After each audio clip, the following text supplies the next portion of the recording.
Hey, gang, this week's episode is brought to you by Royal Retros, the king of throwbacks. Hey, if you're looking for teams and leagues that don't exist anymore, but you'd like to remember them in high-quality jersey or uniform format, hey, some of those teams were legendary. Some of them were disasters, but they all live at Royal Retros. Check them out. RoyalRetros.com. Use that promo code SEATS for 10% off all of your purchases. Check them out now. And now, check out this episode. The 1940s were a transformative time for American baseball. The great players of the Negro Leagues had no path to the majors until Brooklyn Dodgers manager Branch Rickey paved the way, signing Jackie Robinson, Roy Campanella, and Don Newcombe to minor league contracts. All three of them, they tried to package them to bring them into a league, and certain leagues, like in Illinois, threatened to close the entire league down if they sent three players of color. Robinson went to Montreal, where black athletes faced less discrimination at the time.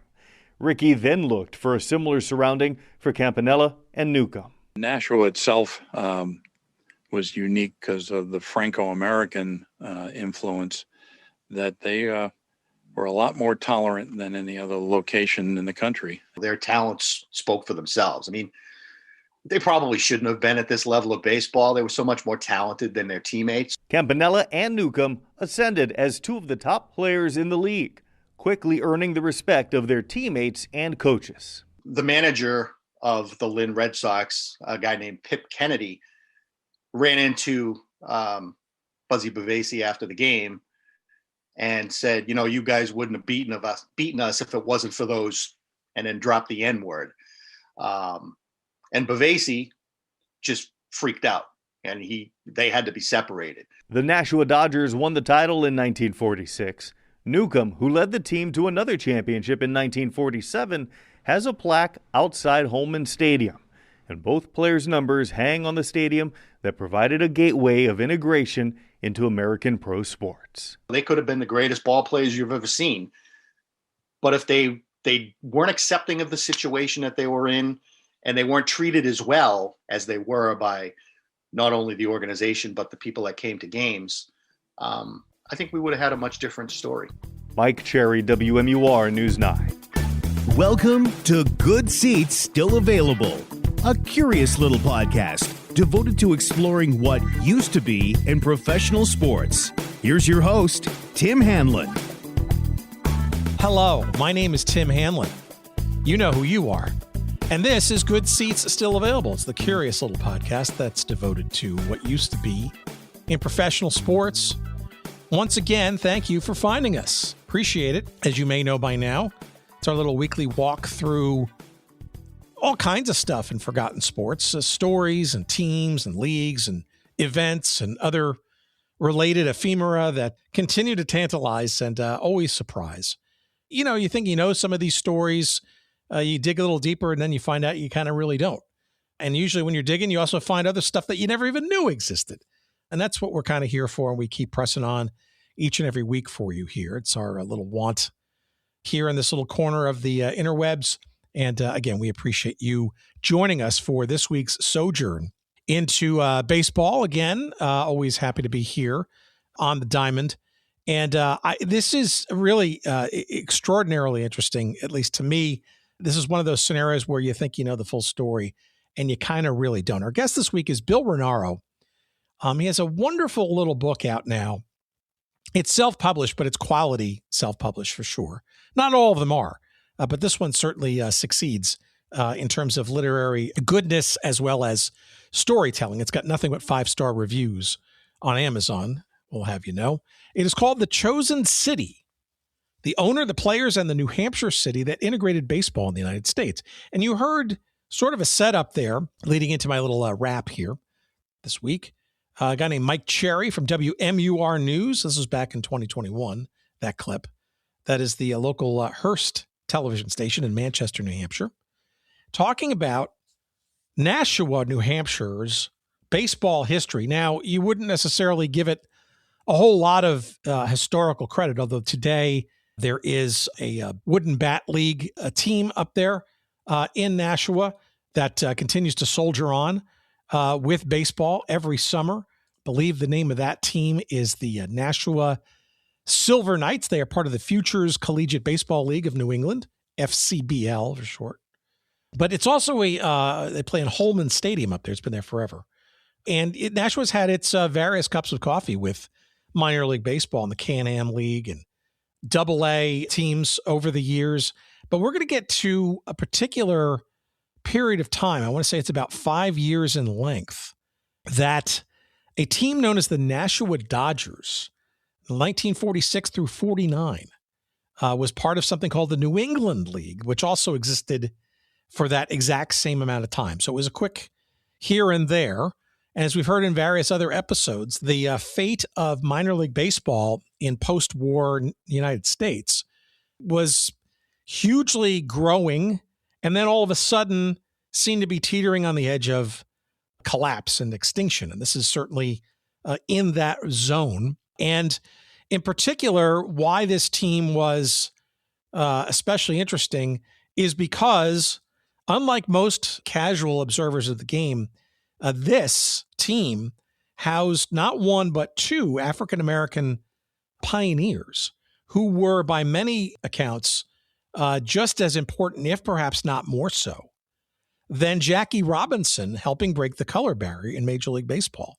We know that Jackie Robinson, of course, through the efforts and the auspices of Branch Rickey and the Brooklyn Dodgers, along with Buzzy Bavasi and the front office there, were very aggressive in trying to lure some of the best players in the various Negro leagues. And we're going to get into some of that level of intrigue with Bill in a couple of minutes, to kind of not only, help do the right thing, so to speak, in terms of bringing African-American players into quote unquote organized baseball, but frankly, from a competitive advantage as well. Some of these players in the Negro leagues were gigantic talents that most sage observers would say, why are we having these segregated environments when some of these players should be playing in the quote unquote big leagues and putting all this quality playing together finally? And a lot of different reasons for Ricky's efforts and others. We'll get into some of those. Some of them noble, some not so noble. But we all know the Jackie Robinson story. Certainly he's credited with being the guy who helped essentially be the first to kind of cross this line and break these traditional constrictions in baseball. And we also know that upon signing with the Brooklyn Dodgers, he was first assigned up there in Montreal to get his minor league sea legs, shall we say. But there were two other guys that were in the mix as well. And as we'll talk about with Bill, maybe they were actually the first ones that were, sought after along with Jackie Robinson. And Robinson was perhaps the first one to say yes and make the commitment. Well, we're going to kind of get into that. But make no mistake, notable stars to be Roy Campanella and Don Newcombe, two of the standout players in the Negro Leagues, were very much in the sights of Branch Rickey and the Brooklyn Dodgers organization.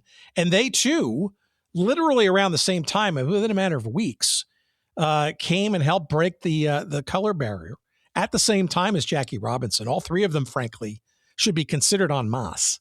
And Campanella and Newcombe were assigned not to Montreal, but to this little hamlet of Nashua, New Hampshire. And we're going to talk about all the reasons for why not only Montreal, but Nashua were desirable places for these first three Black baseball pioneers to start their professional organized baseball careers.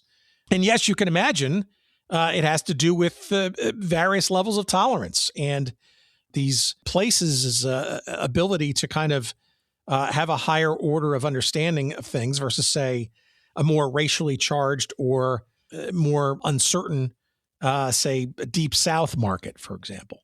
Because the road that each of these players were going to have to take was going to be difficult on a whole bunch of different levels, right? So there's one thing to acclimate them to the white baseball establishment, which is not unimportant in this conversation, but also, frankly, getting them accustomed to the organized baseball realm, which was certainly different from the mechanics of how the Negro Leagues operated, right?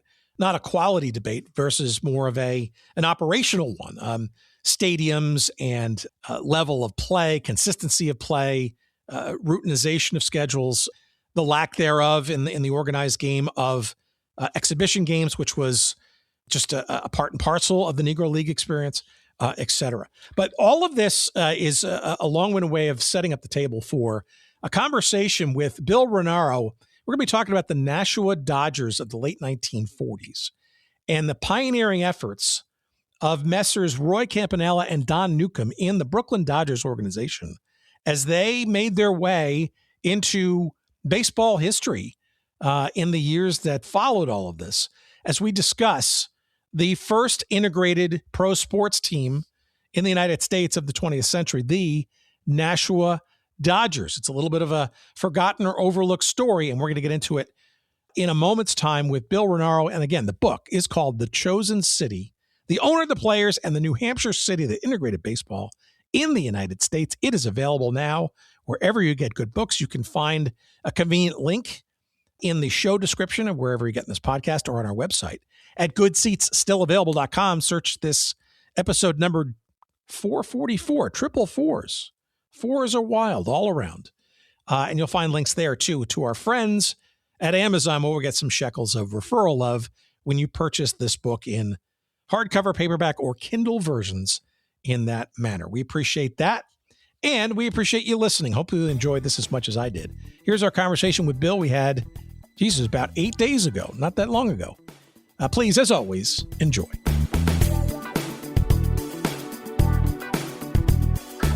Before we get into sort of the journey of the story here and your process of going into it, how about a little bit of background for our audience, a little bit about yourself? I think you're a teacher by trade. I'm curious as to what your proverbial day job is or was, and how you sort of come into this story enough where you devote an inordinate amount of time writing about it. I was a teacher and a coach for 37 years. Retired 9 years ago. And I always wanted to write and be serious about it. But when I was raising a family and working full time and going to graduate school, there was just not the proper amount of time I had to devote to it. So when I retired, I made up my mind that I had a couple of projects I wanted to try and get into. And that's kind of been my job in retirement, is writing. And it's been a blast for me. I love it. I enjoy the research and the writing process. Haven't mastered it yet, but still working to try and get there. So that's a little bit about me. How about, I'm always curious with writers, especially those who have not sort of written as their primary career. How do you deal with the solitariness of it sometimes, or a lot of times, especially the writing component of it? Research has its own joys and distractions, right? You can go down lots of different rabbit holes, especially if the content has video attached to it with YouTube, et cetera. But even in the hallways or the dusty corners of a library and stuff, right? One could easily get distracted. How do you prevent yourself from being distracted and or deal with the staring at the wall as you're writing? Because sometimes that's a hard thing to do. Yeah, for me, it's in retirement. It's been getting into a routine, and I won't say I've mastered that, but I have a nice routine that takes up my day. And usually when I'm into a project, it's a workout in the morning, coffee and reading for an hour or two, lunch, and then the afternoon is when I would come into my office right where I'm sitting right now, and gather my things in my computer and go to work. And I might spend 2 hours, I might spend 5 hours, depending on where I am with a project and how things are clicking. I tend to get, the further into a project I get, the more sort of focused I get. My wife has to kind of drag me out of the office and say, put it away for today. Let's relax a bit. But that's kind of the way I've worked, since I started writing for publication. And I had a couple of things published when I was, still working as a teacher and a coach, for magazines, Scholastic Coach magazine, a Gridiron magazine, some smaller articles published, but, writing books is an entirely different matter. All right. So tell us about the journey about getting into this story. I have to think that you have a little bit of a geographical preference for what we're going to be talking about. Are you a New Hampshire native, or I think you're actually, from Metro Boston, no, right? Right. I grew up 20 miles west of Boston, Framingham, Mass. And I got my first teaching job in New Hampshire, and I thought I would be back in Massachusetts, with my old buds in 2 or 3 years. But I got to New Hampshire and I never left. I've been in a couple of different spots, but where I am right now, we've lived for 40 years. I live in southwestern New Hampshire, just outside of Keene, right on the Connecticut River, facing Vermont. I'm looking at Vermont as I look out my window right now. But I have lived here and, love where I live at this point in time in my life. How does this story hit your radar? You're a sports guy, generally, and where does your geography and your interest or the topic, how do they come into uniform overlap? Yeah, there's a definite story behind this. I love the Red Sox. I've been a Red Sox fan, since I was 7 years old, and I'm 69 years old now. So, do the math. And I've been going to Fenway Park, for that entire period of time. But up until 2 years ago, I had no idea about the story that I wrote about. I was reading a book by a guy named Michael Conley, not the mystery writer Michael Conley, but the baseball writing guy, Mike Conley. And he wrote a book called Fenway 1946. And it was obviously about the Red Sox in the post-war period. And a good deal of that book involved issues outside of baseball or that were, close to baseball. And I read about, Roy Campanella and Don Newcombe playing for the Nashua Dodgers in 1946. And I started to do the math, and I'm like, I knew Jackie Robinson was in Montreal in 1946. So I said, they were the first Black players to play in white organized baseball in the United States in the 20th century. So that revelation got me, reading a lot of other books. And it seems like, a lot of writers sort of touched upon it, but nobody was writing any books about it. I eventually found one guy, a guy named Steve Daly, who was a reporter for the Nashua Telegraph in the 1990s, maybe early 2000s. And he wrote a book on the Nashua Dodgers. And I was halfway through my project when I found this book. Obviously we have some overlap, but it was obviously a nice source to be able to refer to about the Dodgers as an organization and their 4 years in the New England League. My focus is a little more on, the lead up, all the way from, the 1870s, 1880s, when the color line was established, the so-called gentleman's agreement, and what Black baseball looked like in the intervening years until 1946. So that's a little bit of the story behind how I became familiar with the subject. And once I realized where I was, I knew this would be a great local subject to bring up. Steve wrote his book 25 years ago. It was probably time, for somebody else to write about this and bring a new perspective to it and add to it. And I think I've been able to do that. Yeah, you do spend a bunch of time in the book setting up sort of the story, the larger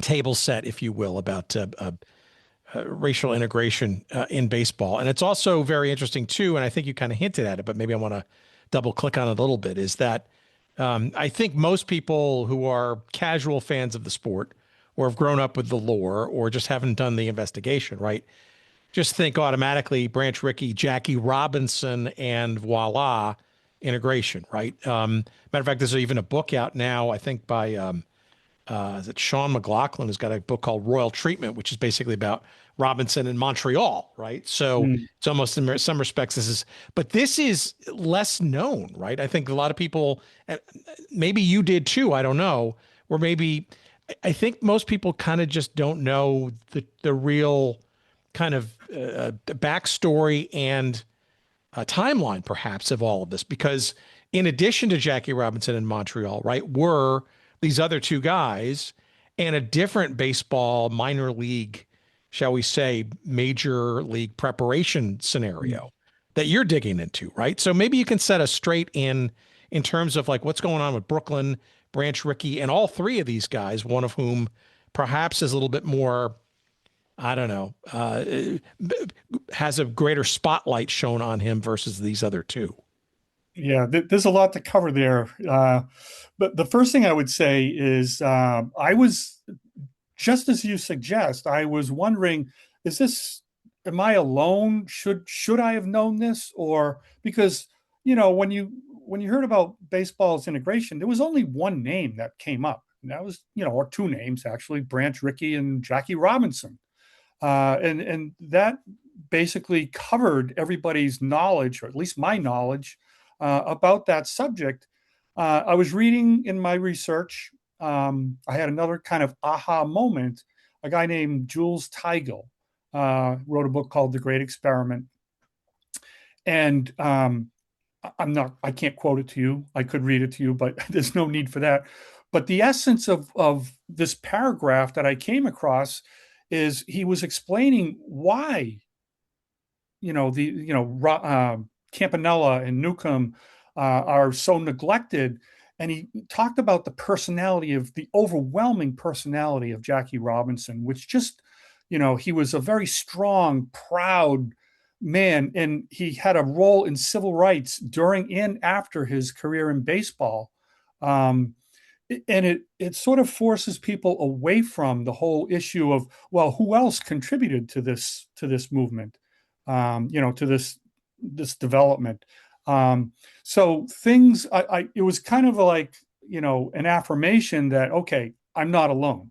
This very well established, baseball writer is telling me, that I'm not alone in not knowing a whole lot about this subject. So that was a good moment for me, and I put that quote right up front, I think, in either the first chapter or the introduction. What was the other thing that you brought up? Yeah, no, I mean, the fact that Jackie Robinson certainly gets all that spotlight, sure, that description makes sense. I guess I'm really curious as sort of what the timeline was amongst all these three, right? I mean, in essence, Branch Rickey is kind of the center point for all this in the Dodgers organization, which I guess we'll get into. But was Robinson and then him being assigned to Montreal, was the first of a series, if you will, of players, or were all these players kind of all in the mix around the same time, and Robinson just got more of the attention? Robinson, he sent out a guy named Clyde Sukeforth, who was a major leaguer, actually was a guy from Maine and New Hampshire. And Sukeforth was his scout. He sent him out to scout the Negro Leagues, what was happening, go see the best players. And they had some names. They had Robinson's name. They had Campanella. They had Newcombe. They had those names. And, when Sukeforth reported to Branch Rickey, Robinson was the first name. And Rickey began talking to Robinson in like August of 1945, right toward the very end of the Negro League season. And then he signed him, I think it was October, after the Negro League season had concluded. The other two, there's one of the more interesting chapters I thought in the whole book was what happened to Campanella, because there was the rumor mill was going crazy, in the off season of 1945-46 that, black players were the color line was going to be broken. And Campanella, and Newcombe had heard all sorts of rumors, and they were sort of preparing themselves. And he had a meeting. Campanella had a meeting after Robinson was signed in October. Newcombe and Campanella separately, not at the same time, had meetings in Brooklyn. And one of the rumors was that Ricky was going to create a new Negro League, the Brown Dodgers were going to be in this new Negro League. And the Brown Dodgers were made up. It was a rumor, but they didn't know that. So when they interviewed with Branch Rickey, and Rickey said, how would you like to, sign a contract with the Dodgers? They thought he was talking about the Brown Dodgers. So Campanella, who was making pretty good money, as probably one of the top players in the Negro Leagues, he said, well, thanks, but no thanks. I appreciate it. He was polite. He went away. Well, during winter ball, he came into contact and had probably the first time he ever talked to Jackie Robinson. And Robinson told him what was happening with him. He was going to be going to Montreal, and he was going to, enter white organized baseball. And that was a big deal. And, he said, did you sign with the Dodgers? And Campanella said, no, I turned him down. And, Robinson knew that there was a problem because he knew the Brown Dodgers were not real. And when Campanella finally understood what had happened, he was like, oh man, you're looking at one of the dumbest guys. Well, obviously Ricky was still going to be interested in him. And they did finally sign in March of 1946. And then Newcombe, same thing. He already had a signed contract, but it wasn't the Brown Dodgers. It was the actual Brooklyn Dodgers organization that they were signed with. So I probably laid it out better in the book than I just told it, but because there's so many little parts to that, you have to kind of parse them and put them in order. But it was kind of a crazy situation that Campanella put himself in. Oh, so that is interesting. So in some respects, it may have been all three of them were kind of all roughly around the same time. It's just a matter of their path to commitment, so to speak. No? Yeah. They knew they wanted Robinson. They thought he was the best prospect, to make it to the major leagues, but that wasn't guaranteed. It could have been, the fact is Campanella was probably more ready for the major leagues than any black player. He had been playing professional baseball since he was 15, and he was 24 when he signed with Brooklyn. So he had been playing professional baseball for 9 years. Robinson had played, with Kansas City. He played football and track in college. He had nowhere near the baseball playing experience that Roy Campanella did. So he was a more mature player than either. And Newcombe was only 19, so he had a ways to go. But eventually they all made it to the same place, and they became the backbone of a National League dynasty for the next 10 years.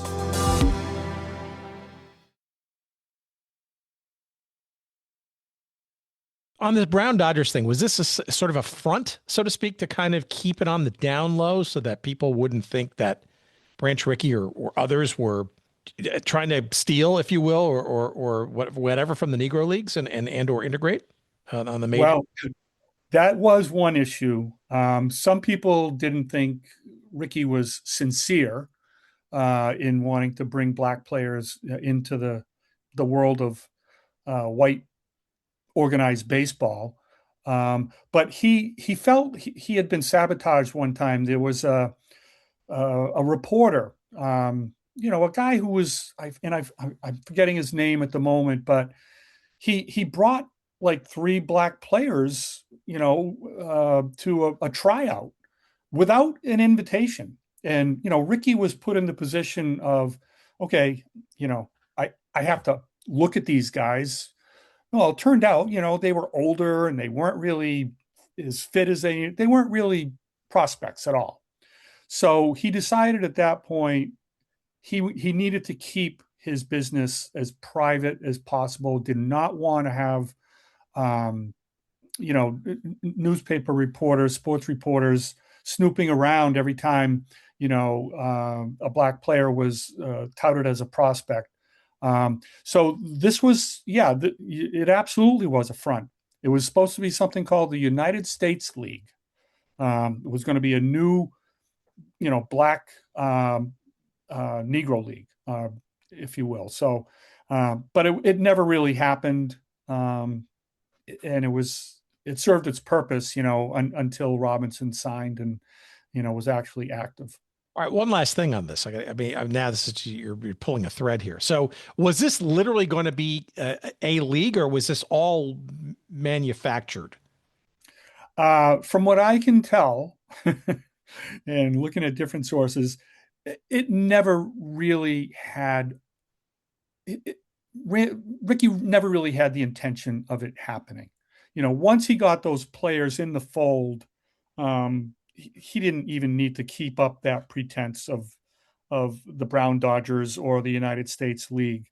It was just meant to divert attention away from his interactions with black players in the offseason of 1945-46, because he didn't want, he was being put in a very difficult position if people kept bringing him black players and he kept saying no, to signing them, then it was going to look like he wasn't sincere about actually, bringing black players into the Dodgers organization. So he only wanted serious prospects, like he was the only one scouting black players in the Negro Leagues. He had his pick, and these were the best guys. These were the best prospects. Robinson, obviously, and Campanella and Newcombe, they were the best that the Negro Leagues had to offer. They did sign a couple of other guys. One went with Robinson to Montreal, and he was there mainly as, somebody that nobody knew how things would turn out. Was Robinson going to need somebody to talk to? Well, it turned out that his experience in Montreal was very good, but I'm trying to think of the guy's John Wright, I believe his name. He was not really a major league prospect, but he was sent, up to Montreal to be a companion, somebody that Robinson could talk to if he needed to. And clearly, Campanella was, he was playing Class B ball in Nashua. He was way above that. He was probably should have been in Montreal, but he and Newcombe were the pair that were going to stay together no matter where they were. They were going to, so that they could talk to one another if need be. So Ricky was a planner. He didn't rush into anything. He was very calculating, in the way that he approached the whole project of integration and integrating baseball. Well, he was also a player formerly and was involved in management, St. Louis Browns and other places. This is not a story about Branch Rickey per se. And I've got a passing knowledge of his contributions, of course, and a lot of it have been lauded over the years, especially this particular topic. But why do you think, based on what you were focused on for this story, why do you think he was so passionate and or hell-bent on securing some of the first African-American players to literally cross that line? Was it competitiveness? Was it a sense of ethical unity and those kinds of things? Was it more noble, or was it just sheer? It was both. It was both. Yeah. If you and I had a chance to kind of dig into some of his early experiences. When he was in college, he was a college athlete, played football and baseball. Was pretty good at it, went to Ohio Wesleyan University. And after his sophomore year, he came home and played summer ball and got paid for it. It wasn't a minor league, but he accepted payment. he went back in the fall to play, football, and the college president had gotten wind of, the payments and said, sorry, you're ineligible. You can't play anymore. You took money. So his college playing days were over with. So, but the president at the same time, they needed a baseball coach, and he liked Ricky. So he made Ricky the baseball coach. Well, they had a black player, a guy named Tom Thomas, on that team. And there were two kind of nasty incidents that made a real impression on Branch Rickey. And, he was raised as a strict Methodist by, pretty conservative Midwestern parents. And that was part of his upbringing and part of his ethical base. And, that stayed with him. As far as when he decided, to integrate, I think he was thinking about it in the early 1930s. I think a good 10 to 12 years before it happened, he was thinking about when it might be the right time to integrate. Probably, with the situation in the 30s as it was, that wasn't going to happen. But nonetheless, he knew after World War II finished, it was the hypocrisy of excluding, blacks from, the mainstream of major league, the major leagues, or the mainstream of any aspect of American society, was just more than he could bear. And he knew the time was right. Not for everybody, but for him, to take that leap. And did he know he was getting a competitive edge? Oh, yes, absolutely. And he took full advantage of it. Those three guys, with a couple of others, they won 6 pennants in 10 years, plus the Dodgers' first World Series title in 1955. So it was a combination. His background, his ethical, background. Definitely influenced him to stand up and try to do the right thing.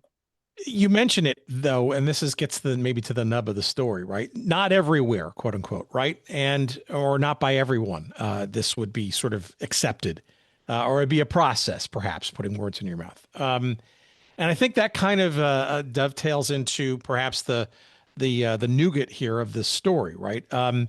There is a reason why Jackie Robinson it begins his major league or organized baseball, quote unquote, journey with Montreal, right? A city in, Canada that is maybe a little bit more removed or a bit more tolerant, perhaps, than most places in the United States at this time of this kind of scenario.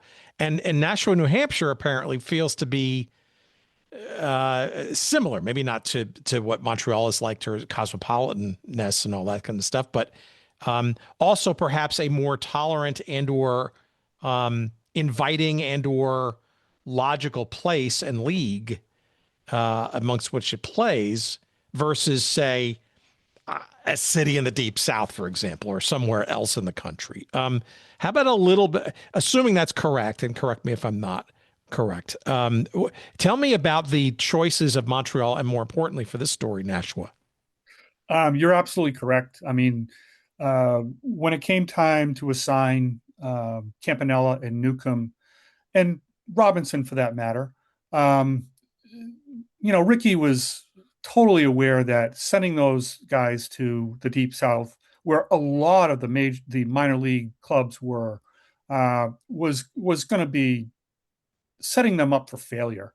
The taunting and abuse would have been inevitable, and it would have been constant, and it would have totally gotten in the way of them developing as players. So we needed to try to find places where these guys could play and focus on baseball. And, if nothing else, just have a life outside of baseball as well. A thing about Nashua that's probably somewhat true today, but was very true in the 1940s. Very strong French-Canadian makeup of the population there. It was part of that New England mill culture that grew up in the 19th century and was, still somewhat prevalent in the early to mid 20th century. So, it's very possible that he was thinking, well, we know that the people of Montreal want to accept, Jackie Robinson. Maybe that same type of feeling will pervade in Nashua. Nashua in 1946 was a city of about 33,000 people, all white. They had about 50 Black people in the entire city. Nobody knew exactly what was going to happen. Nobody knew that this was a slam dunk, that, they would be accepted. But as it turned out, both Newcombe and Campanella, when they left Nashua, they couldn't say enough nice things. I went to the New Hampshire State Library to do a lot of my research, and I looked through the Nashua Telegraph for every day from January 1st, 1946 to December 31st, 1946, just looking for something, that a sniff of a racial incident. There wasn't one. Not one could I find. And one of the things that happened was, the Ricky and the guy he made general manager of the Dodgers, Nashua Dodgers, Buzzy Bavasi, a name that, became much more familiar to everybody later on. They made an alliance with the Nashua Telegraph. It was 1946. Newspapers were the way people got their news. There was no social media or internet or anything else. So everybody read the newspaper, and Bavasi sort of promised Frank Stawaz, the sports editor. He said, "You'll be the first to know whenever something happens, right? As long as, we're on the same page, and you only report stuff, that you're fair with us, And so that alliance was made very early on, and Stawaz became sort of the voice of the people, had a sort of paternalistic view of the city, and took, really wanted Nashua to shine and show its best face, and they did. They absolutely came through. And the epigraph, to the book, I'll just read it to you from Roy Campanella. He says, in talking about the people of Nashua, he said, "These people are wonderful. Newcombe and I are treated like long lost sons." And that was his reflection years later about his experience in Nashua. So, they had a life outside of baseball. They went and lived in a place called the Layton Hotel, which is, in Railroad Square in downtown Nashua. And, they were able to focus on baseball, and they had great years. They won the league, and Campanella was the most valuable player of the league, the New England League, that year. So, it was a great experience, and they were able to develop as people and as baseball players as well. I want to get into each of them and their journeys in a second, but tell me though about this.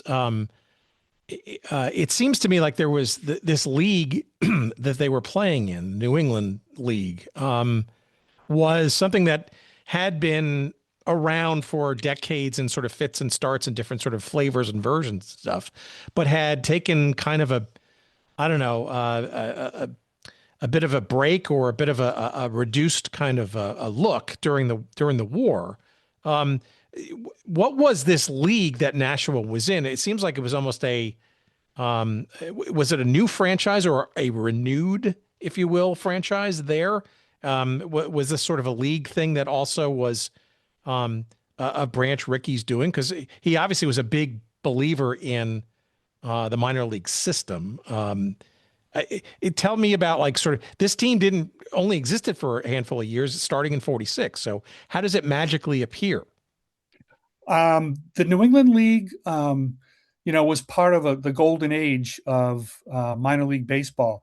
The league itself had 4 different versions, starting as far back as the 1870s. It came and went 3 times. The last time before It had broken up, was I believe 1932 or 1933, and then was brought back in, revived in 1946. And, the growth of the minor leagues, there's a graph somewhere in the book on the number of leagues. In 1932, there were like 14 leagues. In 1945, they were barely keeping minor league baseball alive. There were like 12 or 13 leagues. In 1946, there were 41 leagues. So instantaneously, almost 30 new leagues cropped up around the United States. So the New England League was just one of those leagues. And there were hopes that it would elevate from a Class B league to a Class A or maybe even AA league. It actually lasted 4 years. And the Dodgers actually won the league 3 of those 4 years, 1946 to 1949. After 1949, which was kind of the high point of minor league baseball, things began to change. Television actually began to be a factor, and attendance at minor league games began to decline. As far as Ricky's place and his thinking about it, I don't know what his place was or what his role was in terms of reviving the league, but it was clear that he wanted Nashua as the Dodgers, as Brooklyn's affiliate. And Nashua was the smallest of the 8 franchises. You had Manchester, Portland, Maine, Lynn, Mass, Providence, Fall River, Mass. They were all larger, but for whatever reason, he wanted Nashua. Maybe he knew something nobody else did, that, they had a better chance of success in Nashua than any place else. Describe the B designation as well as where Montreal was for Jackie Robinson's. I don't know where the Royals were, what they were, because I think you hinted at it before with Robinson. The level of play, the league level of play he was in was probably beneath him in terms of his skill. But I suspect not only was it the same for the other 2 guys, but it was also a way to more gently break them in, so to speak, into the organized baseball's structure. Yeah, Ricky had this grand scheme kind of worked out, and it worked out to perfection. Robinson went in 1946 from Montreal to the big league club. Campanella went from Nashua to Montreal in 1947. Newcombe stayed a second year in Nashua. He was only 19 years old when he started, so he needed some development. The next year, 1948, Campanella goes to the big league club. Newcombe goes to Montreal. A year after that, Newcombe's in the 3 of them are together in Brooklyn. So he had a whole plan in place. It seems, at least. For the way these guys would develop and how fast they would promote them. But it turned out about as well as, he could have hoped, I think.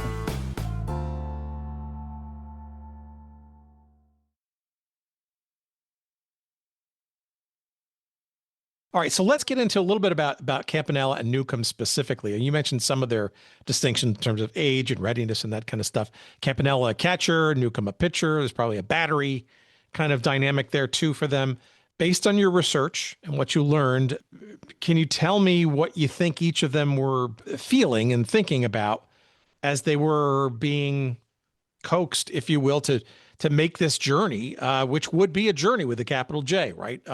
Was it going to be easy?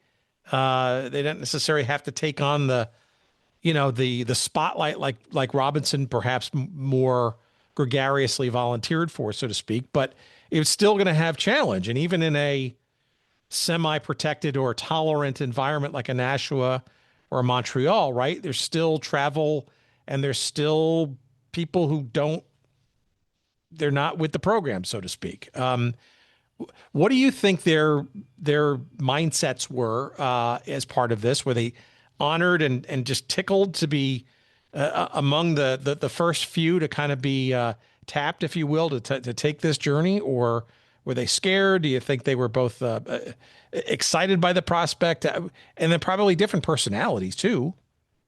They were just totally different personalities, but they were like yin and yang. They meshed so well together. I love the picture I chose for the cover is them coming off the mound after an obvious win. And there you can see even physically how different they are. You got Campanella is this incredibly strong fire plug of a player, and Newcombe is 6'4", 220. I mean, that's big today. In 1946, that was just massive. So they were very different. They were raised differently. Campanella had, parents that, were watching out for every move. They wanted him to finish his education. They didn't understand, what his obsession was with baseball. They thought it was a waste of his time. Newcombe,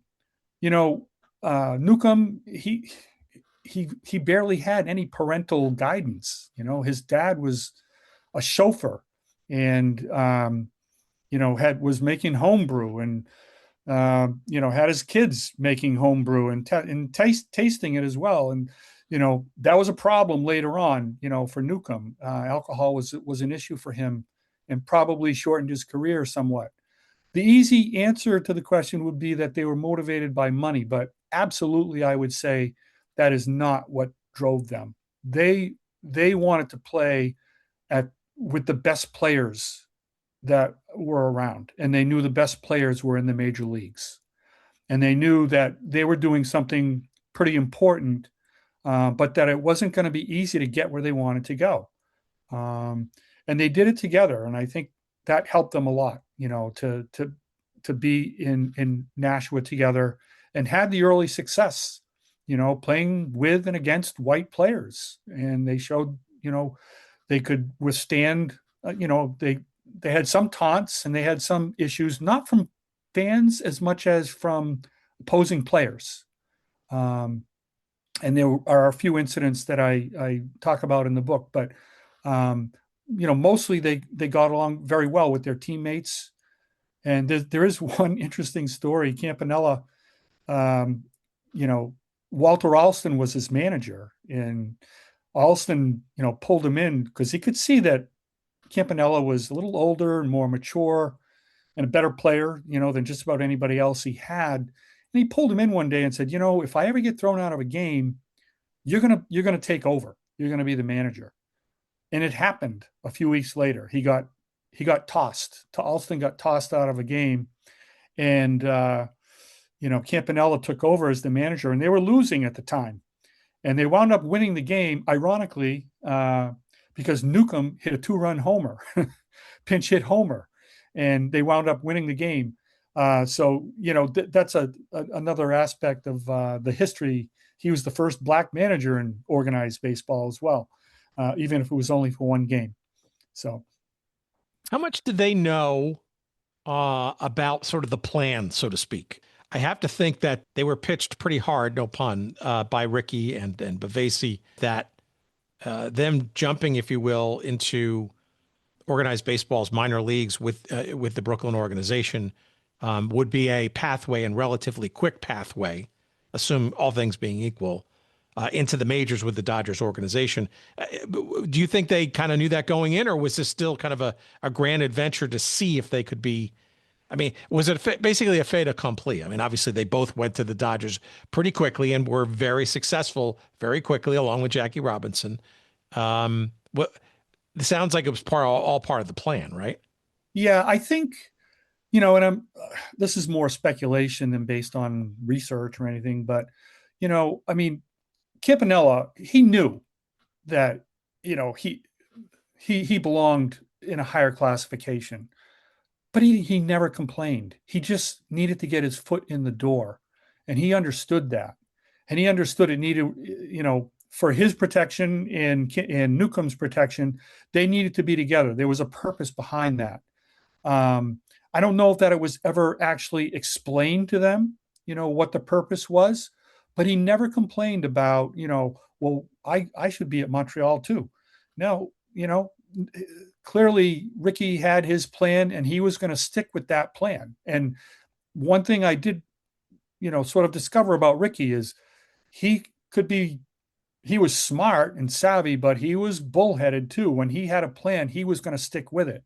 And that's exactly what he did. So I don't think, money, they both took pay cuts. I mean, to that those first couple of years, they didn't make anywhere near what they were making in the Negro Leagues. I mean, the Negro Leagues didn't pay as well as the major leagues, obviously, but Campanella was one of the top players in the Negro Leagues. So he was making probably $5,000 to $6,000 a year, which was really good money, and he made a lot less, obviously, with Nashua, but he knew it was the price to pay, and that he was good enough. Clearly, he was good enough, to get where he wanted to go. And it may have taken like a year longer than it probably should have, but like I say, Ricky had a purpose behind the way he did things, and it all worked out. Back to Nashua for a second. Give me a sense of and you sort of hinted at it before, but what's the dynamic between the fans, the community, the players that they're playing with, the two of them on their own as the only African American players? You mentioned you had a very tough time to find anything negative or askance in their time there.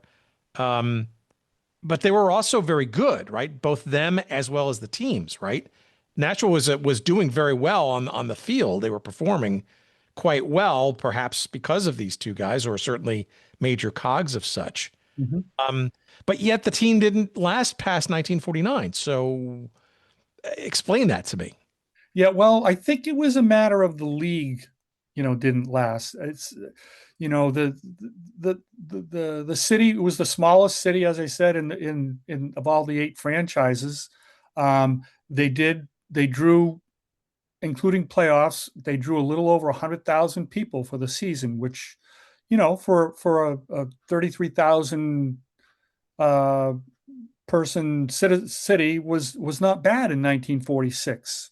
So I don't know it was so much that Nashua didn't support the team as, minor league baseball sort of hit its high point in 1949, 50.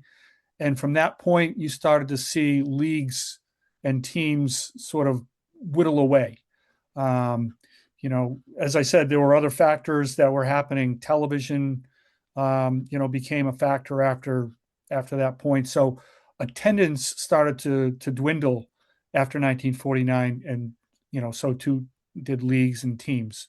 So I don't know if it's so much a statement about Nashua and their support or lack thereof, but they did a pretty good job in 1946. I don't know what attendance was like after 46 because I didn't really investigate that, but they did. They did support the team, and part of it was a slow start. Apparently, it was a cold and rainy spring, as happens in New England, and that was, a problem early in the season. But once the weather warmed up and the team really started to hit their stride, people started to come out.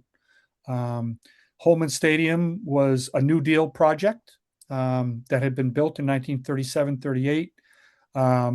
It could seat about 3,000 people, and they filled it quite often. So it's, I kind of undersold it.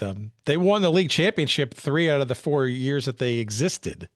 They did, yes. And they came in second each of those seasons. Yep. In the regular season, and they were in second place when either the league or they or both of them went south before the end of the season. There seems to be debate as to who left first. Was it the league? Was it them? Whatever. Yeah. My cohort Steve Daly might have a better whole handle on why the league went away. Because he was there. He wasn't there, but he covered the league the history of the league in his book. So that's not something I did. Tell me though, in the wake of that experience, then it was a while before Nashua kind of got back into the minor league baseball thing, right? Yes, they did. They got a Class A team in the 1980s. I think it was affiliated with Pittsburgh, and then they had an independent league team, minor league team for a while, but that was short lived. So I don't know. There are other minor league teams around. There's a minor league team in Lowell. And then, of course, the Red Sox have their AAA team in Worcester, and there's a minor league team in Portland. Those are all larger cities, than Nashua. Nashua is a city of about 90,000 today. Could they support a team? Maybe, but there are other choices I think that are easier, and there are less franchises. I mean, it's in the 40s. Every little city was a candidate to get a team. But that doesn't. There is a team now in the Futures Collegiate Baseball League, right? Which Yes, this has become the collegiate baseball thing has really kind of taken on a life of its own around the country. It almost seems to be like there's been a renaissance of that, or a professionalization, as it were, versus it sort of being a college, a collegiate league. I mean, it's the professionalism of it, the logos and the merch and all that kind of stuff. But it's clear though that Nashua is part of that dynamic that you're hinting at, right? I mean, as we record this, right? Diamond Baseball Holdings, the private equity-backed entity, owns in excess of 40 minor league teams now, ever since that reorganization after the pandemic. And a lot of towns, a lot of cities, a lot of places that did have or have fledgling franchises in the minor leagues, either quote unquote got with the Major League Baseball program, or found themselves on the outside, whether it's an independent league or the collegiate thing, or out of it altogether, right? So the ebb and flow of minor league baseball is certainly, well, I don't know, it's either ebbing or flowing depending on your perspective. It's probably making more money than it ever has before, but it's also been more hollowed out by private equity and uniformity, where, I don't know, there seemed to be a lot more, dynamism and colorfulness to it prior. Yeah, there's a lot more players, I think, that come out of high school and opt for college. And those leagues that you're talking about provide a place for those players to play, in the summertime now. I live right down the road from Keene, New Hampshire, which is a small city, even by New Hampshire standards, but has a very successful franchise in the New England Collegiate Baseball League. It started maybe with the Cape League. They're kind of the oldest and most established. And then there's a summer league, I guess, in Alaska that is very popular and draws a lot of the best players. But there are other leagues now, like the New England Collegiate League, that have franchises, all around New England as well, and they're doing very well. I mean, it's a great place to go on a summer night and watch really good baseball for not much money and have the whole family entertained. The team in Keene does extremely well. All right, here's my sort of last question line here. Holman Stadium still exists, and obviously I'm sure it's been rehabbed a couple of times, since, and that's obviously where the current collegiate team plays and stuff. But here's I guess the wind-up question: what if anything, of the Dodgers franchise back in the late 40s exists in Nashua? Is there anything in the stadium that recognizes it? Is there any sort of plaque or any kind of commemoration, any of that kind of stuff? Importantly, the story behind it, right? Not just the team's existence for a handful of years, but what it represented by the two players that literally broke the color barrier in their own way in those years. Yes, absolutely. The city has done a lot in the last, I would say, 15 years to recognize the contribution that the city and the stadium made to integration, obviously. About 10 years ago, an artist did two really nicely done murals flanking the entrance to the stadium, one of Campanella on the left and one of Newcombe on the right. And there's a plaque, and I have these are in the book. And I'll just read to you part of the plaque. It's part of the stadium has been made part of the Black Heritage Trail in New Hampshire. It says the Nashua Dodgers, a farm club of the Brooklyn Dodgers in the Class B New England League, is believed to be the first racially integrated professional baseball team in the United States. Roy Campanella and Don Newcombe were signed to play with the Nashua Dodgers in 1946 when Jackie Robinson was playing with the Dodgers AAA team in Montreal. Campanella became the first Black player to manage a major league affiliated team when he took over in the 7th inning as manager of the Nashua Dodgers after the manager was ejected from the game. Campanella and Newcombe would follow Robinson to play with the Brooklyn Dodgers, Campanella in 1948 and Newcombe in 1949. So that plaque is on the entranceway just below one of the murals that leads into the stadium. And there are several other plaques as well pointing out the historical implications of Holman Stadium. So it's still a great place to watch a game. They play football there in the fall, and they play baseball in the spring and all summer. So it's a great place. What's the reaction been to the book? And have you been out on the road promoting it, or do you have any plans to, that kind of stuff? Yeah, actually, I just presented in Keene this past Saturday in a nice little presentation. And this coming Saturday is the big one because I'm going to Balin Books in Nashua. And, there have been ads taken out, and there's been quite a bit of promotion. And I got an email from a woman telling me about there's one living player from the 1946, 47, 48 Nashua Dodgers. He's 101 years old and he still lives in Nashua. So she kind of wanted me to call him and see if we could get him there. I did call him. He's almost blind now and not feeling well. So he declined my invitation, but it was pretty cool to, talk to him for just a few minutes. So there, I think I don't live, I live an hour and 15 minutes away from Nashua. So I don't have the pulse, of what's happening there, like I would around here, but there's been a good deal of excitement. I'm a self-published author.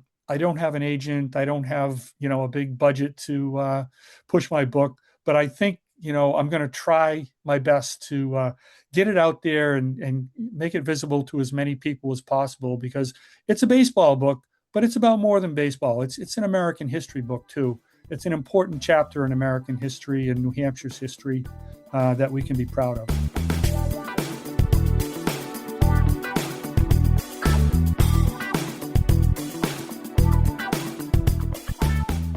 All right, thank you to Bill for joining us this week. Fascinating story. Great little book out now. It's called The Chosen City, the owner, the players, and the New Hampshire city that integrated baseball in the United States. It's a mouthful, but it's a great read.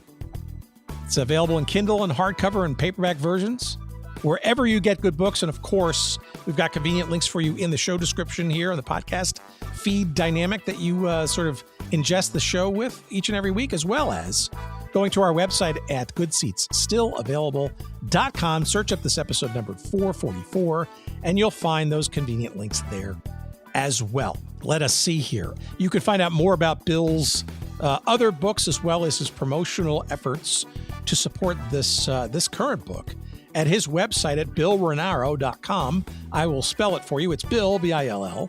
Renauro is R-A-N as in Nancy, A-U-R-O. billrenauro.com. Pretty simple, pretty straightforward, pretty easy peasy. Also easy peasy are our various social handles. So you can pick your favorite platform, follow us wherever you'd like. On Blue Sky, you'll find us at goodseatsstillavailable.com. On X, you will find us at goodseatsstill. Everywhere else, just about, including YouTube, by the way, where we also post and stream these shows, you will find us at Good Seats Still Available, all one word. Our email address is hello@goodseatsstillavailable.com. While you're on the web, check out our website, goodseatsstillavailable.com. Got some interesting merch there if you'd like to buy us a cup of coffee, help us keep our lights on and stuff. You want to use the search bar there and find a whole host of topics and people and shows and discussions that might be interesting to you besides the realm of baseball or more in the realm of baseball. They're all there for you there. We centrally locate them all there for you in case you just may have missed something in our, 9 years of existence. So make sure you bookmark that too in case you miss a few. And thank you, of course, as always, to our great friend, Jerry Payne, and his audio excellence this week down there at Atlanta Way. The Braves are off to a good start, so I know he's excited at least for this month. We'll see how long this all lasts. And thank you for listening, of course, and we'll see you soon.